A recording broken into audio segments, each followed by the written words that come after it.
पृथ्वीपुरा के लाला और श्रीराम की दोस्ती। पृथ्वीपुरा एक छोटा सा गांव था जहां हर कोई एक दूसरे को जानता था।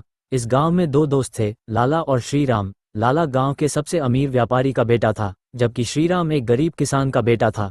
भले ही उनकी आर्थिक स्थिति अलग थी, लेकिन उनकी दोस्ती अटूट थी। बचपन की शुरुआत। पृथ्वीपुरा के लाला और श्रीराम बचपन से ही साथ खेले थे। स्कूल जाते समय लाला हमेशा श्रीराम के लिए एक अतिरिक्त टिफिन लेकर जाता, क्योंकि उसे पता था कि श्रीराम के घर कभी कभी खाने की कमी होती थी। बदले में श्रीराम लाला की हर परेशानी में उसका साथ देता। समस्या का समय। एक दिन लाला के पिता का व्यापार घाटे में चला गया और उनका परिवार कर्ज में डूब गया। लाला को समझ नहीं आ रहा था कि वह अपने परिवार की मदद कैसे करे। जब श्रीराम को इस बारे में पता चला तो उसने बिना सोचे समझे अपने पिता की जमीन का एक हिस्सा बेचकर लाला के पिता का कर्ज चुकाने में मदद की। पृथ्वीपुरा के लाला और श्रीराम की परीक्षा की घड़ी। समय बीतता गया और लाला के पिता ने मेहनत करके फिर से अपना व्यापार खड़ा कर लिया। अब वे पहले से भी ज्यादा अमीर हो गए थे। लेकिन इस बीच श्रीराम के पिता बीमार पड़ गए और उनके पास इलाज के पैसे नहीं थे। जब लाला को ये पता चला तो उसने बिना किसी देरी के श्रीराम की मदद की। उसने श्रीराम के पिता का इलाज करवाया और उसकी जमीन भी वापस खरीदकर उसे दे दी। सच्ची दोस्ती की मिसाल। गांव वालों को ये देखकर बहुत खुशी हुई कि लाला और श्रीराम की दोस्ती कभी भी स्वार्थ पर आधारित नहीं थी।